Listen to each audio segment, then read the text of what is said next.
बिस्मिल्लाहिर्रहमानिर्रहीम अस्सलाम वालेकुम। जी बच्चों, कैसे हैं आप लोग? ले जी, पेपर है आप लोगों का और आपका ये जो क्वेश्चन नंबर 3 है जिसमें 12 शॉर्ट क्वेश्चंस में से आपने 8 क्वेश्चंस अटेम्प्ट करने हैं। ये वो वाला पोर्शन है, तो इसके जो मोस्ट इम्पॉर्टेंट सवाल हैं वो मैंने लिखे हैं, हल किए हैं, साथ इसको समझें। अब ज़ाहिर है जिन बच्चों ने वैसे तैयारी कर ली हुई है उनके लिए तो ईज़ी काम होगा, लेकिन जिनकी तैयारी ज़रा इसी तरह से है तो वो ज़रूर इसको देखें अपने, ताकि वो पास हो सकें इन चीज़ों में से। देखें, ये इंटीग्रेशन और वेक्टर्स के मुतालिक ये हमारा पोर्शन है सारा। देखें, जो पहला क्वेश्चन है कहता है find delta Y if Y is equal to this one. Y function दिया हुआ है, ठीक है, वहां से हमें डेल्टा वाई निकालना है। बड़ा सिंपल सवाल है। साथ वो बताता है कि एक्स जो है वो चेंज हो रहा है फ्रॉम दिस टू दिस। पहले एक्स की वैल्यू ये थी, बाद में ये हो गई।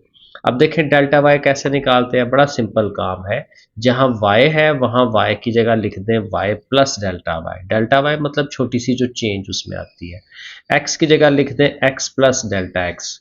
अच्छा, ये मैं असल में छत पे वीडियो बना रहा हूँ तो ये परिंदों का जो शोर है ना वो थोड़ा बहुत आएगा, तो ये ज़रा बर्दाश्त कर लीजिएगा, बाकी इंशाल्लाह आपको समझ आएगी। ओके, तो x की जगह पे x प्लस डेल्टा एक्स लिख दिया, ठीक हो गया। इधर ये है y की जगह y प्लस डेल्टा वाई और साथ ही आगे -1।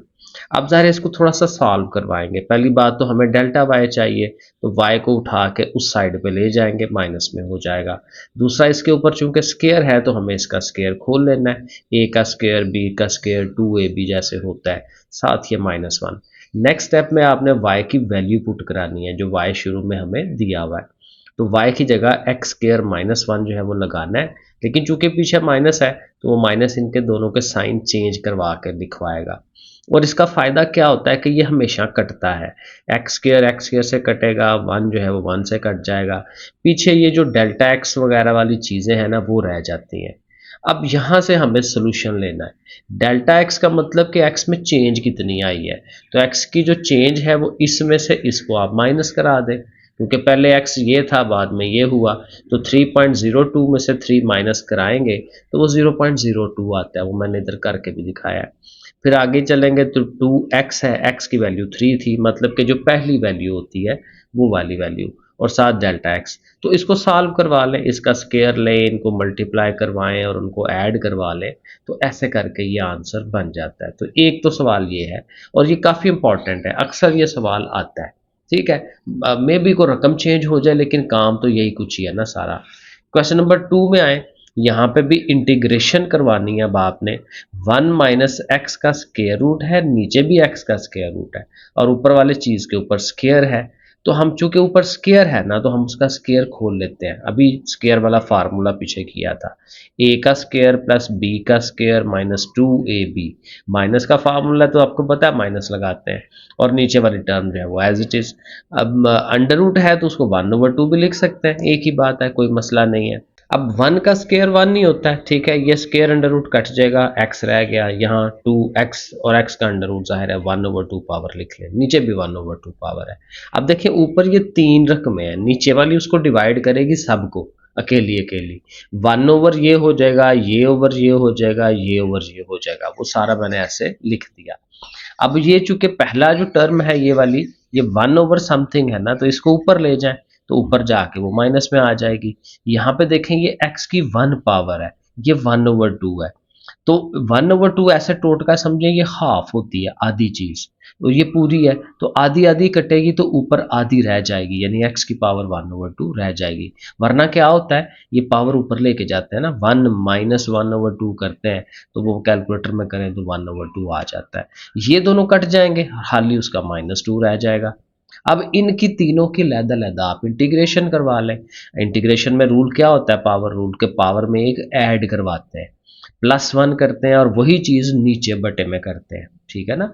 तो इसके +1 किया और नीचे भी उसी चीज़ में +1 किया, इधर भी +1 करेंगे, 1/2 +1 करेंगे तो वो 3/2 हो जाता है। कैलकुलेटर का इस्तेमाल करें ज़्यादा से ज़्यादा, साथ साथ -2 है और सिंगल कुछ भी ना हो तो फिर उसकी इंटीग्रेशन x आती है, साथ कांस्टेंट ऑफ इंटीग्रेशन लगाना है। थोड़ा सा सिंप्लीफाई करवा लें, इसको करवाएं, -1/2 +1 1/2 होता है, ऊपर भी वही आएगा। ये ओवर के नीचे ओवर है तो ये 2/3 हो जाएगा ना, सीधा हो जाएगा। यानी जो सबसे नीचे वाली चीज़ है वो ऊपर हो जाती है 2/3, साथ ये वाली है, साथ ये है, और इसका भी ज़ाहिर है ये 2 ऊपर चला जाएगा और ये 1/2 है, तो उसको आप स्क्वायर रूट की शक्ल दे दें। तो थोड़ी बहुत ऐसे सिंप्लीफिकेशन कराएं तो हो जाते हैं सवाल। एक सवाल जो है वो इस तरह से भी आता है, x square ln of x. ये असल में ना, ये इसको हम कहते हैं प्रोडक्ट रूल कह लें। प्रोडक्ट रूल वैसे तो उधर था हमारे जो है डेरिवेटिव्स के अंदर, तो ये इंटीग्रेशन का प्रोडक्ट रूल कह सकते हैं हम इसको, ठीक है। और इसको हम कैसे करते होते थे कि इन दो चीज़ों में से आप देखें कि किसका डेरिवेटिव लेना आसान होता है। ln ऑफ एक्स का डेरिवेटिव 1/x होता है, तो उसको डेरिवेटिव के लिए रखें, यानी इसको आपने बाय रखना होता है, और ये जो दूसरी टर्म है उसकी इंटीग्रेशन करवाते हैं, माइनस साइन लगा के एक बड़ी इंटीग्रेशन, ये दो ब्रैकेटें लगा के, और ये वाली इंटीग्रेशन दोबारा लिखी जाती है, और जो बाहर रखा हुआ है उसका फिर डेरिवेटिव लिया जाता है। ये हमारा इसका रूल है कि कैसे इसको करते हैं। मे भी पहले आपने किया हो, जब अगर कुछ नहीं पढ़ा हुआ तो फिर ज़ाहिर है अब नया नया आप देख रहे होंगे। तो बहरहाल जैसे भी है, तो अगर आता है तो आप करते जाएं। तो एक्स स्क्वायर की इंटीग्रेशन कराएंगे तो जाहिर है 1 पावर प्लस होगी 3, नीचे भी 3 जैसे आती है, इसका भी वही चीज़ हो जानी है, इसका डेरिवेटिव 1/x हो जाना है। अब ये चीज़ हो गई भैया, इसको सीधा कर लें, एक्स क्यूब को शुरू में लिखें, ln ऑफ एक्स आगे लिखें, 3 आगे लिखें। अब ये ओवर में 3 है तो इसको बाहर निकाल लें, और ये एक एक्स जो है, एक एक्स को इधर से कटवाएगा तो 2 रह जाएंगे एक्स, और एक्स स्क्वायर के ऊपर फिर इंटीग्रेशन होनी है, तो फिर 3 पावर नीचे भी 3, क्योंकि इसमें 1 ऐड होना है और वही चीज़ नीचे ऐड होनी होती है, तो ये आ जाएगा, और नीचे 3 3 9। तो ये हमारा ये जो प्रोडक्ट रूल है इंटीग्रेशन का, ये बड़े इजीली सवाल, और ये आता है सवाल पेपर में, लाजमी आता है, ठीक है। नंबर 4 देखें, ये बड़ा मज़े का सवाल है, इंटीग्रेशन है, बड़ी अजीबो गरीब शक्ल लग रही होती है लेकिन बड़ा आसान सवाल है। ई की पावर m है और उसके साथ tan इनवर्स x है, और नीचे 1 प्लस एक्स स्क्वायर है। ये tan वाला जो चीज़ है ना, ये बड़ी मतलब काफ़ी दफ़ा ये चीज़ आती है आपके सवालों के अंदर, डेरिवेटिव में, इंटीग्रेशन में, कि ये tan इनवर्स x जो है इसका डेरिवेटिव होता है 1/1 प्लस एक्स स्क्वायर। ये मैंने यहाँ लिखा भी है, tan इनवर्स का डेरिवेटिव 1/1 प्लस एक्स स्क्वायर होता है, ठीक है ना। इसको साइड पे रखें, ये रफ अमल है। तो हमें ये करना है कि ये जो ऊपर tan इनवर्स x है ना, इसको समझ लें कि ये क्या है, ये y है या u है, कोई भी एक नया वेरिएबल, ठीक है। तो अब आप अगर उस y उसको लेट कर लेते हैं कि वो y है, और इसका जब आप डेरिवेटिव लेते हैं dy/dx, तो वो क्या हो जाएगा 1/1 प्लस एक्स के। तो जो कोई यहाँ लिखते हैं ना dy/dx, तो dx को उठा के उधर ले जाए उस तरफ, ठीक है। तो हमारे पास dy की वैल्यू फिर ये आ जाएगी। अब हमने करना ये है कि यहाँ e की पावर m, और ये जो tan इनवर्स x है वहाँ पे y लिख दे, और ये जो dx/1 प्लस एक्स स्क्वायर है उसकी जगह पे dy आ जाएगा, वो dy लिख देंगे। तो आप देखें ये छोटा सा एक सवाल बन जाता है e की पावर वाला। तो e की पावर वाले की जो इंटीग्रेशन है वो बड़ी आसान होती है, उसको वैसे का वैसे ही लिख देते हैं। e की पावर में जो फंक्शन है वैसा ही लिख दिया, लेकिन ऊपर वाले फंक्शन का साथ डेरिवेटिव होना चाहिए बटे में नीचे। तो एम वाई का 1 हो जाए तो m रह जाता है ना, तो m नीचे हम लिख लेंगे बस, साथ कांस्टेंट ऑफ इंटीग्रेशन लगा लें। और ये चूंकि आंसर है तो आंसर में फिर दोबारा वो जो y पुट किया हुआ था कि y किसके बराबर है tan इनवर्स के, तो y की जगह पे दोबारा tan इनवर्स लिख दें, ठीक है। तो ये अल्टीमेट हमारा जो है ये आंसर बनता है। एक ये लिमिट वाला सवाल भी लाजमी आता है कि कोई भी छोटा सा वो फंक्शन इंटीग्रेशन के लिए दे देता है और साथ कुछ लिमिट्स दे देता है, लोअर लिमिट और अपर लिमिट। तो जब इसकी आप इंटीग्रेशन करते हैं तो कॉस की जो इंटीग्रेशन है वो साइन होती है, ठीक है। अब ये मुझे भी मैंने याद नहीं है लेकिन मैंने एक टोटका रखा हुआ है कि साइन का डेरिवेटिव लेते हैं ना तो वो कॉस होता है, बस मैंने ये याद रखा हुआ है, ठीक है। और फिर जाहिर है जब कॉस का डेरिवेटिव लेते हैं तो वो माइनस साइन होता है। अब डेरिवेटिव और इंटीग्रेशन एक दूसरे के उल्ट है, तो इसका मतलब ये होगा कि अगर मैं साइन की इंटीग्रेशन लूँ तो वो माइनस कॉस आनी चाहिए, और जब मैं कॉस की इंटीग्रेशन ली तो वो प्लस में साइन आनी चाहिए। तो इस तरह से वो याद रखना आसान होता है। बहरहाल कॉस की इंटीग्रेशन प्लस की साइन होती है, तो साइन लिख लें, साथ लाइनें लगाएं, क्योंकि इंटीग्रेशन तो हो गई, और ये जो दोनों लिमिट्स हैं वो ऐसे करके लिख लेते हैं। पहले हमने अपर लिमिट टी की जगह पुट करानी है, फिर हमने टी की जगह लोअर लिमिट लगा देनी है। पाई/3 जो है ये 180 को 3 पर डिवाइड करें 60, साइन 60 डिग्री, कैलकुलेटर पे आप देख लें या वैसे देख लें, 3√2 होता है, और ये 30 डिग्री बनता है, तो साइन 31/2 है। तो इसको इकट्ठा कर लें, ओवर में 2 है दोनों का, 3√-1/2। तो बस यहाँ तक ही रहने दें, ये इसका आंसर बन जाता है। अच्छा, एक सवाल ये वाला भी मस्ट आता है, area, area between the curve. Curve basically अब ज़ाहिर है वो तफसील में तो अब मैं नहीं जाऊँगा ना, क्योंकि पेपर हम देने लगे हैं। तो उसमें ये होगा कि आपको ना एक फंक्शन दे देगा y इज इक्वल टू कुछ भी, साइन ऑफ 2x है अब यहाँ पे, तो हमने उसकी इंटीग्रेशन करवानी है। जब भी एरिया कहेगा हमने इंटीग्रेशन करवानी है, ठीक है। और साथ वो लिमिट लाजमी देता है, x की 2 वैल्यूज़ देता है, तो वो लिमिट होती हैं जैसे हमने ऊपर वाला सवाल किया। तो ये आपका ये एग्जैक्ट वो वाला सवाल बन जाता है कि उसमें आपके पास ये यहाँ पे लिमिट्स आ जाती हैं और साथ फंक्शन आ जाता है। अब आपने फंक्शन का पहले डेरिवेटिव लेना है, साइन का अभी हमने देखा कि साइन की इंटीग्रेशन कॉज होती है, लेकिन चूंकि 2x है तो 2x का डेरिवेटिव 2 जो है वो नीचे होना चाहिए। जैसे यहाँ पे भी देखें ना, e की पावर m था तो m y का डेरिवेटिव m जो है वो नीचे होना चाहिए, तो यहाँ पे भी हमने उसका 2x का डेरिवेटिव 2 नीचे लिखा है, ये नीचे वाला याद रखना है। जब डेरिवेटिव ले रहे होते हैं तो वो साथ ज़रब दिलाते हैं, इंटीग्रेशन में डेरिवेटिव वाले पार्ट को नीचे रखते हैं, तो ये याद रखने वाली बात है। लिमिट्स आ गई, ये ओवर वाला 2 बाहर निकाल दें, पहले अपर लिमिट π/3 लगाएं x की जगह पे तो वो लिख दें, फिर दोबारा 0 लगाएं उसकी जगह पे वो लिख दें। अब ये 2 π/3 है, कैलकुलेटर में 2 से 180 को ज़रब दें और 3 पे डिवाइड करें तो पता नहीं कितना आता है वो देख लें, ठीक है। तो उसको फिर आपने उसका कॉज लेना है, तो उसका कॉस जो भी आता है -0.5 वो लिख लें, कॉस 0 डिग्री। बच्चों को तो रिसेस हो गई है और वो बाहर शोर कर रहे हैं, तो कॉस 0 डिग्री 1 होगा, ठीक है। फिर इनको आप कैलकुलेटर में कर लें, माइनस ये 1.5 हो जाएगा, 2 पे डिवाइड करें, और चूंकि माइनस वो एरिया वगैरह में माइनस तो होता नहीं, तो माइनस को आपने इग्नोर कर देना है। तो ऐसे करके आप आंसर बना लें। अब एक सवाल इस तरह का भी आता है, डिफरेंशियल इक्वेशन को सॉल्व करवाना, और ये बहुत ही मज़े का सवाल होता है। dy/dx is equal to something होता है, आपने मेन काम ये करना है, x वाली चीज़ें अलहदा कर लेनी है, y वाली अलहदा कर लेनी है। मतलब देखें ये dy है ना, तो dy के साथ y वाला पार्ट होना चाहिए, इसको उठा के उधर ले आए। अब ये ऊपर है तो उधर जाके उसके ओवर में आना चाहिए, dx को ले जाएं इधर, इधर नीचे है उधर वो ऊपर चला जाएगा, सेपरेट हो गए। देखें ये x वाला पार्ट, ये y वाला पार्ट। अब आप दोनों तरफ इंटीग्रेशन का साइन लगा दें, उधर भी लगा दिया इधर भी लगा दिया।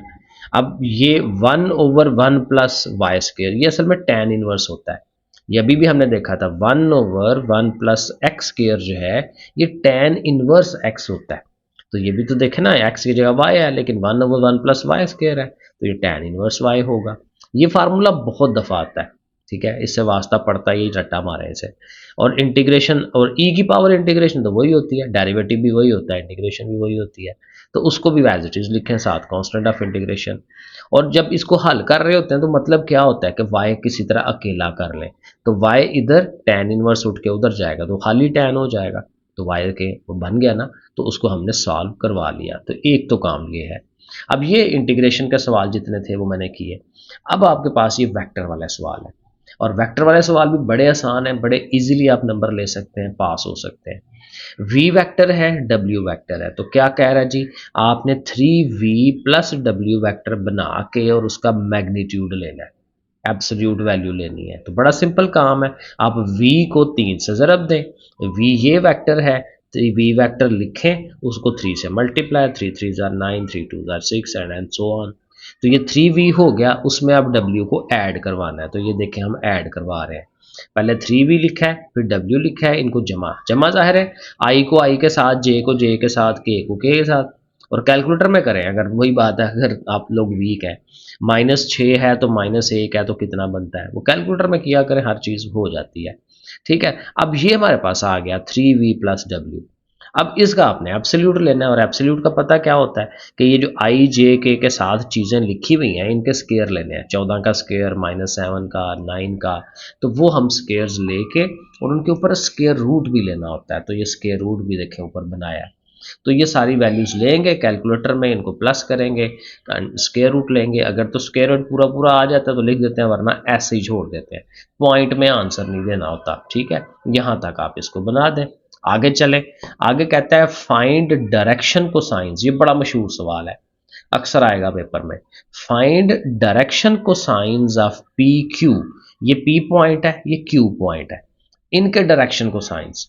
अब डायरेक्शन कोसाइन के लिए पहले आपके पास ये वेक्टर होना चाहिए पी क्यू, तो पी क्यू वैक्टर कैसे बनता है जब दो पॉइंट हो? बड़ा सिंपल है, अगले पॉइंट में से पिछले पॉइंट को माइनस करा दें, यानी इसके पहले में से पहला माइनस, उसके दूसरे में से दूसरा माइनस। तो ये देखे मैंने कराया, तो ये आ जाता है और ये हमारा पी क्यू वैक्टर बन जाता है। जब पी क्यू वैक्टर बन गया ना, तो इस वैक्टर का भी आपने मैग्नीट्यूड लेना है, जैसे पिछले पार्ट में किया था, -1 का स्क्वायर, 2 का स्क्वायर, -4 का स्क्वायर। तो इनके करेंगे तो ये 21 का स्क्वायर रूट आ जाएगा। अब ये मैग्नीट्यूड है। अब यहाँ पे डायरेक्शन को साइन बनते हैं। डायरेक्शन को साइन डायरेक्शन होता है, एंगल्स होते हैं, एक्स की तरफ क्या एंगल है, वाई की तरफ क्या एंगल है, तो वो कॉज के अंदर मेजर होता है। कॉज अल्फा होगा कि इसके ये जो वेक्टर है ना पी क्यू, उसका जो पहला पार्ट है उसको ऊपर रखें और मैग्नीट्यूड को नीचे रखें। इसी तरह जब कॉस बीटा करना है तो सेकंड पार्ट जो है जे वाला, उसको ऊपर रखें और मैग्नीट्यूड को नीचे रखें। और कॉस गैमा जब करना है तो फिर ये थर्ड वाला पार्ट ऊपर रखें और नीचे मैग्नीट्यूड रखें। तो ये बन जाते हैं डायरेक्शन कोसाइंस। अच्छा जी, एक सवाल इस तरह से आता है, find a vector perpendicular to these two vectors. ये काफी दफा आता है सवाल कि दो वेक्टर दिए होते हैं और कहा जाता है कि एक नया वेक्टर फाइंड करें जो इन दोनों के परपेंडिकुलर हो। तो परपेंडिकुलर वो होता है जो क्रॉस प्रोडक्ट है, क्योंकि आपने वेक्टर में दो चीजें पढ़ी हुई हैं, एक डॉट प्रोडक्ट, एक क्रॉस प्रोडक्ट। तो जब अब अगेन ये टोटका याद रख लें कि जब भी वो ये कहे कि दो वेक्टरों का एक परपेंडिकुलर वेक्टर बनाएं, तो वो हमेशा क्रॉस प्रोडक्ट होता है। ठीक है, अगेन अब तफसील में नहीं जाएंगे कि कैसे होता है, तो आपने उसका क्रॉस प्रोडक्ट लेना है। अब क्रॉस प्रोडक्ट कैसे लेना है, बड़ा सिंपल है।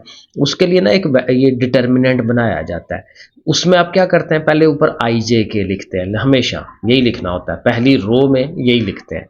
सेकंड रो में जो पहला आपका वेक्टर है ना, उसको लिखना होता है। ये शोर आपको बर्दाश्त करना पड़ेगा, पीछे काफ़ी शोर आ रहा है बच्चों का, मैं खुद बड़ा डिस्टर्ब हो रहा हूँ, लेकिन क्या करूँ, आप मना भी नहीं कर सकते बच्चों को, गली में लगे हुए हैं हमसायों के। ओके, तो पहला जो वेक्टर है उसकी चीज़ों को आपने लिखा, और उसके बाद ये जो सेकंड वेक्टर है उसका ये जो 4 2 -1 है उनको लिख लिया।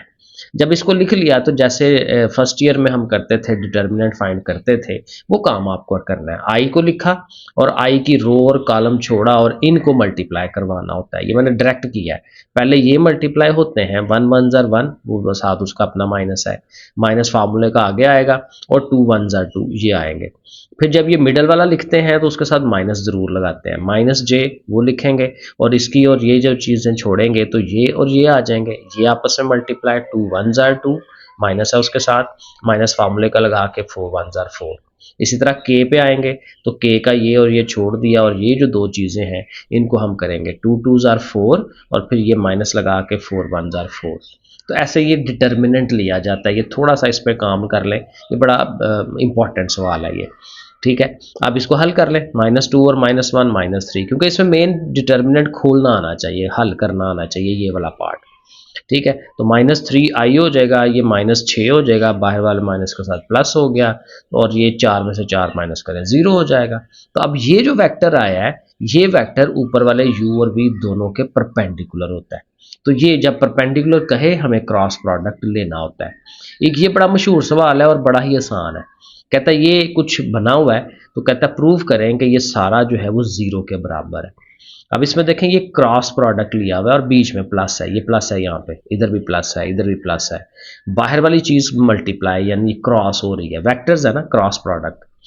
तो हम क्या करेंगे, इसको एक्सपेंड कर लेंगे, ए क्रॉस बी और ए क्रॉस सी, इसी तरह बी क्रॉस ए और बी क्रॉस सी, जो भी है ठीक है। इसी तरह सी क्रॉस ए और सी क्रॉस बी, वो मैं ऐसे सारा लिख दिया और बीच में प्लस लगा देंगे। ठीक है ना, ए क्रॉस बी लिखा, प्लस लगाया, ए क्रॉस सी लिख लिया, फिर बी क्रॉस सी लिखा, प्लस लगाया ये वाला, और एंड सो ऑन।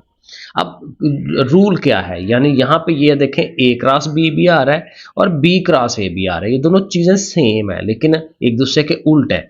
तो जब अब इसको सीधा करेंगे ना, तो इसके साथ माइनस लगा लेंगे, माइनस ए क्रॉस बी, यानी ये वाला ए क्रॉस बी लिखा, तो जब इसको लिखेंगे तो इसको भी ए क्रॉस बी लिख के लेकिन साथ माइनस लगा लेंगे।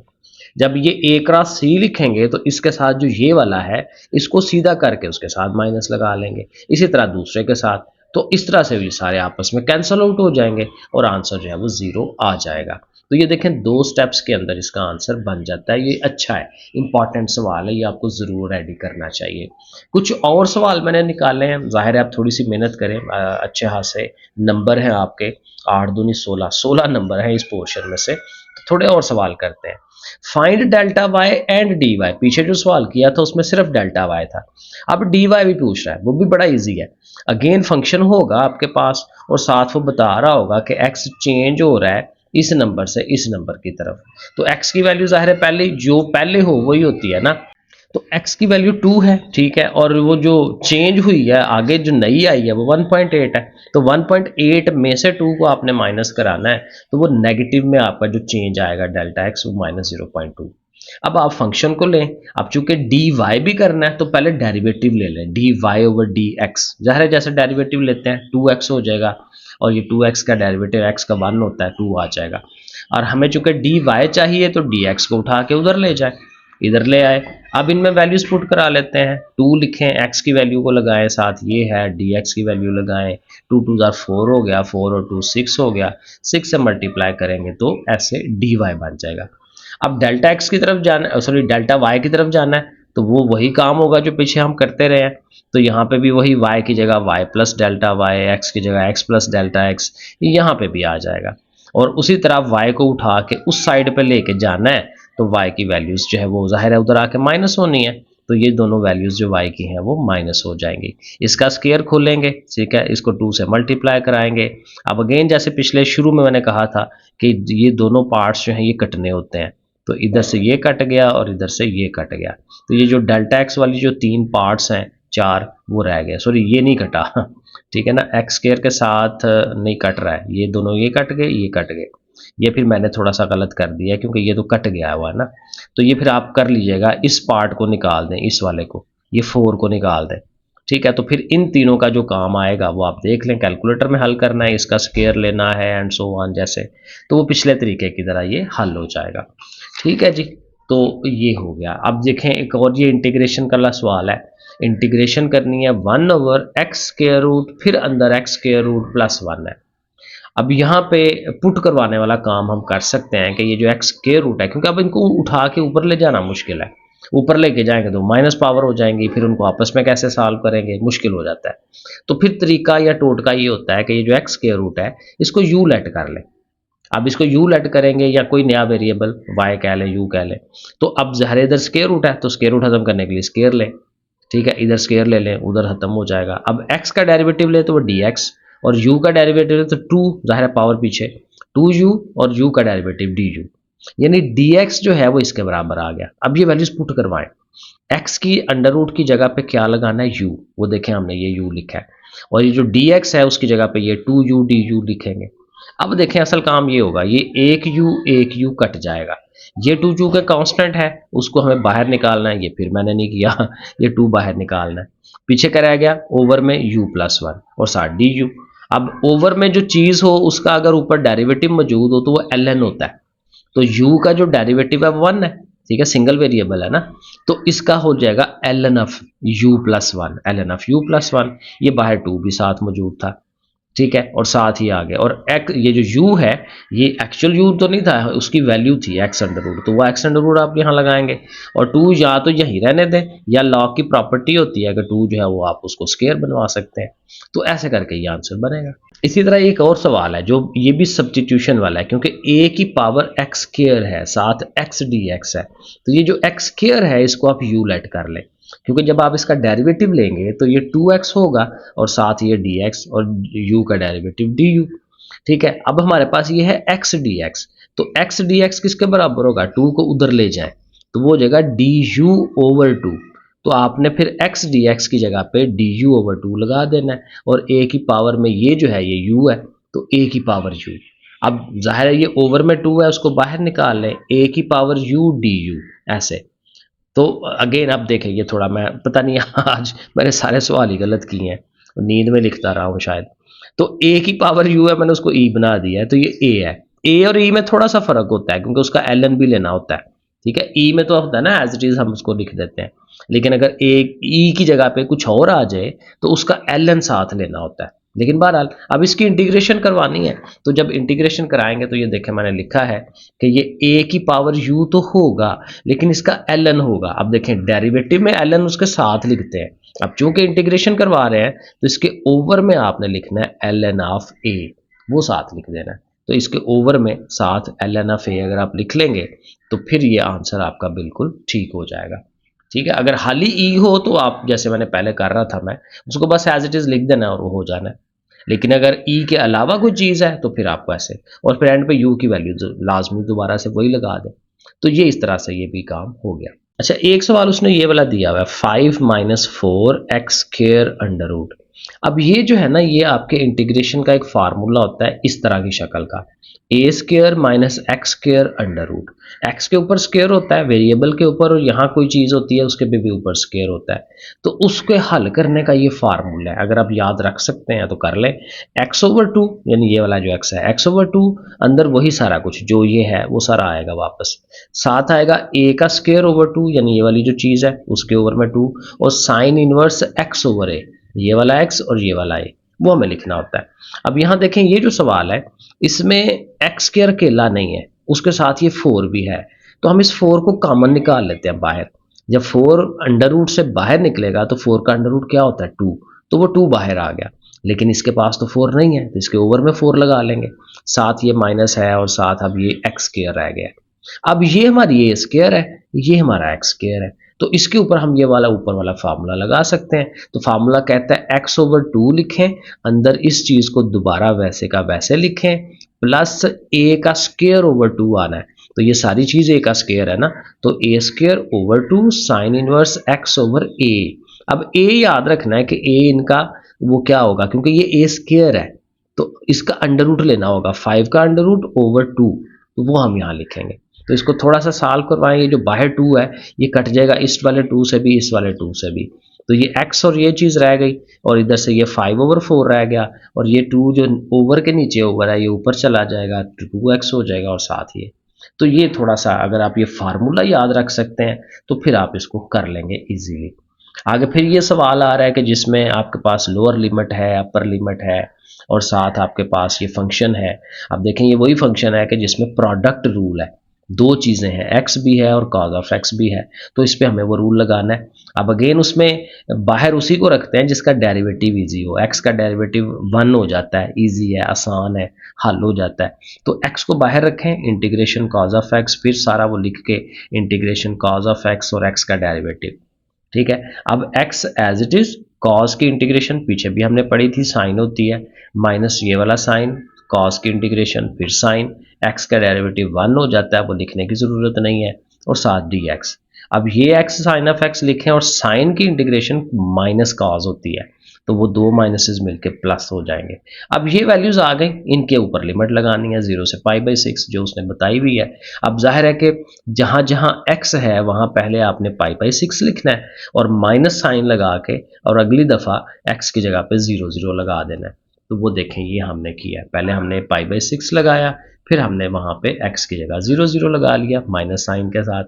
ये π/6 लिखें, साइन π/6 1/2 है, ये कैलकुलेटर में कर लें, ये तो पार्ट खत्म हो जाएगा, cos 0 1 होता है, तो ये 2 6 12 हो गया, और ऐसे तो बस छोड़ दें यहीं पे, फर्दर इसको क्या हल करना है ओके है।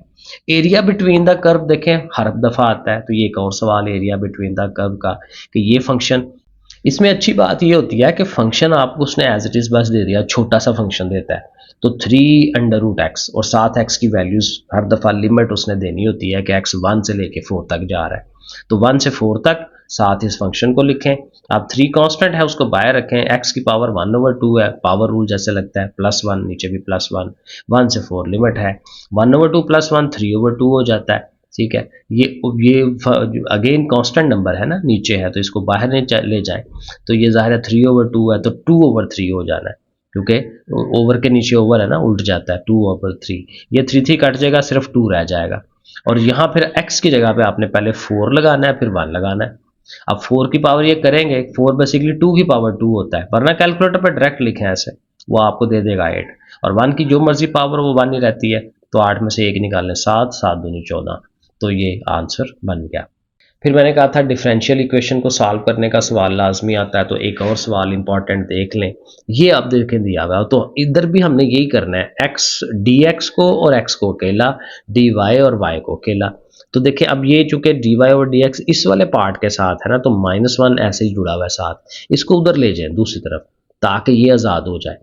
अब आपने ये क्या करना है, डी एक्स को उठाना है उधर, एक्स स्क्वायर को उठाना है उधर, एक्स स्क्वायर ऊपर है वो नीचे चला जाएगा, डी एक्स नीचे है वो ऊपर चला जाएगा, और इधर 2y+1 और साथ डी वाई। अब दोनों तरफ इंटीग्रेशन का सिंबल लगाएं और हल कराएं। 2y है तो y का स्क्वायर ओवर 2 होना है, 1 है तो हाली y आएगा, इसके ऊपर पावर रूल +1 होगा तो एक का कम हो जाएगी, -2 + 1 -1 होता है, और नीचे भी वही चीज़ आनी होती है। ये 2 कट जाएगा, वाई स्क्वायर प्लस वाई, और माइनस साइन लगा के, और चूंकि इसकी पावर नेगेटिव है उसको नीचे ले जाएं। इसको यहीं पे छोड़ दें, फर्दर सॉल्व नहीं होता, वाई अकेला करना मुश्किल है, तो इसको यहीं पे छोड़ दें। 2 नंबर वाला सवाल है, ज़्यादा दूर जाने की ज़रूरत नहीं है। वेक्टर्स के अंदर ये एक बड़ा इंपॉर्टेंट सवाल होता है कि वो कहता है कि आपके पास ना 2 पॉइंट है, एक पॉइंट सी है, एक पॉइंट डी है। सी का जो पोजीशन वेक्टर है वो ये है, डी का पोजीशन वेक्टर ये है। अब ये मैंने बना के ज़रा विजुअलाइज करवाया कि यहाँ सी है, यहाँ डी है, तो कहता है बीच में एक कोई पॉइंट आता है कि जो उनको 4-3 की रेशो में डिवाइड कर देता है, ये 4-3 की रेशो में। तो कहता है फिर ये जो पॉइंट है ना बीच वाला, इसका पोजीशन वेक्टर बताएं। तो उसका बड़ा आसान सा रूल है कि ये जो 4 है उसको डी वाले से मल्टीप्लाई करवाएं, 3 से सी वाले को मल्टीप्लाई करवाएं, और नीचे ये जो 3 और 4 है इसको प्लस करवा देते होते हैं। ये फार्मूला है। तो ये देखें 4 के साथ ये मल्टीप्लाई, 3 के साथ वो, नीचे 3 प्लस।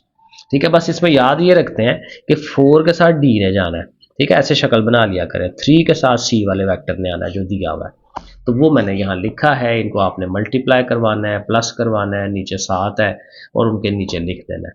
तो ये देखें बड़े आराम से 2 नंबर का सवाल आपका बनता है। एक और बड़ा मज़े का सवाल उसने दिया हुआ है कि अगर 3 वेक्टर्स हैं आपके पास और वो तीनों वेक्टर्स मिल के एक ट्राइंगल बना रहे हैं, तो उन वेक्टरों के अंदर अगर एक अननोन चीज़ z मौजूद है, z मौजूद है, तो वो फाइंड करके दें। अब देखें ट्राइंगल कुछ इस तरह से बनती है, ये हेड टू टेल रूल होता है वेक्टर्स का कि एक वेक्टर u ये जा रहा है, v ये जा रहा है, तो w इधर से नहीं आता, ये याद रखना है, वो इधर से, क्योंकि उसने इधर से, ये रिजल्टेंट होता है उसका। तो मतलब ये होता है कि इन दोनों का जो मजमुआ है वो इस तीसरे के बराबर होता है। और देखें होता है, ये देखें आई वाला पार्ट देखें ना 2, और ये आई वाला पार्ट 2 में से 1 निकालें तो 1 आएगा, देखें वो इसके बराबर है। ये 3 और ये 3 6, वो देखें इसके बराबर है। तो फिर डेफिनेटली u और v को एक तरफ रखें, w को एक तरफ रखें, ये देखें ऐसे करके लिख लें। तो u और v को इधर लिख लें, w को इधर लिख लें। अब हमें चूंकि तो z चाहिए ना, तो z वाला पार्ट है k वाला, तो k वाले पार्ट्स बस पकड़ लें और उधर से उसको पकड़ लें। 4k में से एक k निकालें तो 3k, यानी z किसके बराबर हो गया, 3k, k छोड़ देना। तो ये देखें जी मालूम हो जाता है। वेक्टर्स के एक दो और सवाल हैं, बहुत इंपॉर्टेंट है, कर लें। कहता है find the angle between vectors, बड़ा इंपॉर्टेंट सवाल है। 2 वेक्टर्स हैं, इनके दरमियान क्या एंगल बन रहा है। जाहिर है एक वेक्टर ऐसे है, एक वेक्टर ऐसे है, तो बीच में एंगल बनेगा ना। तो एंगल बनाने के लिए इनका डॉट प्रोडक्ट ले लेते हैं, बड़ा ईजी है। यानी एंगल फाइंड करने के लिए डॉट प्रोडक्ट लें, और जब वो कहता है कि जी 2 वेक्टरों के परपेंडिकुलर को वेक्टर बनाए जैसे पीछे किया था, तो वहां हमें क्रॉस प्रोडक्ट लेना होता है। तो डॉट प्रोडक्ट का formula u dot v is equal to u का मैग्नीट्यूड v का magnitude cos of the angle. ठीक है, अब जाहिर है हमें कॉस थीटा चाहिए, तो ये दोनों उठ के उसके ओवर में जाएंगे, तो u dot v over u magnitude v magnitude. अब डॉट प्रोडक्ट बड़ा बड़ा ही आसान है, u को लिखें, डॉट लगाएं, v वाले वेक्टर को लिखें, नीचे उनके मैग्नीट्यूड मैंने आपको समझा दिया कैसे लेते हैं, उनके स्केयर्स लेते हैं, अंडर रूट लेते हैं। ठीक है, वो कर लिया। ठीक है ना, इन्हीं के 2 का स्केयर, -1 का स्केयर, 1 का स्केयर एंड सो ऑन। अब इनका डॉट कैसे होता है, आई वाला आई वाले के साथ ज़रब, 2 इंटू -1। ठीक है, जे वाला जे वाले के साथ, जे ने आना नहीं होता, उसके कोएफिशिएंट ने आना होता है, -1 और ये 1 मल्टीप्लाई, और के इसका है ही नहीं है तो 1 और ये 0। ठीक है, और नीचे इनके करेंगे 2 का स्केयर 4 हो गया, 5 6 हो गया एंड सो ऑन, 6 2 12 हो गया, 2 1 2, एंड जैसे फिर हल करते हैं। अब यहाँ पे पहुंचेंगे तो देखें 3/2 अंडर रूट 3 है, तो ये जो ऊपर वाला 3 है बेसिकली 2 दफ़ा अंडर रूट होता है, तो एक कट जाता है, एक रह जाता है, ये शक्ल आ जाएगी। और हमें चूंकि थीटा चाहिए तो काज उठ के उधर काज इनवर्स। अब ये कैलकुलेटर में लिखें एज इट इज़। ठीक है, अच्छा कैलकुलेटर जो है उसमें लिखा जाता है, का शिफ्ट के साथ काज और ब्रैकेट लगा के बटे में माइनस, ये सारा लिखें। तो वो खुद ही आपको दे देगा कि 150 डिग्री जो है इसका एंगल बनता है। और ये अभी के लिए एक लास्ट क्वेश्चन है कि कहता है कि find a unit vector which is perpendicular to these two. Perpendicular का पहले भी बात की थी ना कि परपेंडिकुलर के लिए हमें क्या चाहिए, क्रॉस प्रोडक्ट चाहिए। तो आपने इन दोनों का क्रॉस प्रोडक्ट लेना है, आई जे के लिख लेना है, फिर 4 3 1 को लिख लेना है, 2 -1 2 को लिख लेना है, ठीक है। और फिर इसको जाहिर है उसी तरह आई को लिखा तो ये 3 2 आर 6 और माइनस फार्मूले का और फिर ये दोनों और उसका अपना भी माइनस है। तो जैसे डिटर्मिनेंट खोलते हैं वो ज़रा देख लें, वो उसको हमने एक्सपैंड किया, ए क्रॉस बी बना लिया। अब हमें चूंकि यूनिट वेक्टर की तरफ जाना है, ये तो वेक्टर है ना, तो इस वेक्टर का यूनिट कैसे बनता है, जब उसका आप मैग्नीट्यूड लेते हैं। तो आप मैग्नीट्यूड लें, इसका मैग्नीट्यूड लिया है 185 आया। तो यूनिट वेक्टर कैसे बनता है कि हम उस वेक्टर को उसके मैग्नीट्यूड से डिवाइड कराते हैं। तो ये वेक्टर है, ये उसका मैग्नीट्यूड है, दोनों को हम डिवाइड कराएंगे तो फिर हमें यूनिट वेक्टर मिलेगा। चले इंशाल्लाह, होपफुली कुछ चीज़ें की हैं तो इनको तैयार करें, पेपर की इंशाल्लाह बेहतर हो जाएगा। ओके, फिर अल्लाह हाफिज़।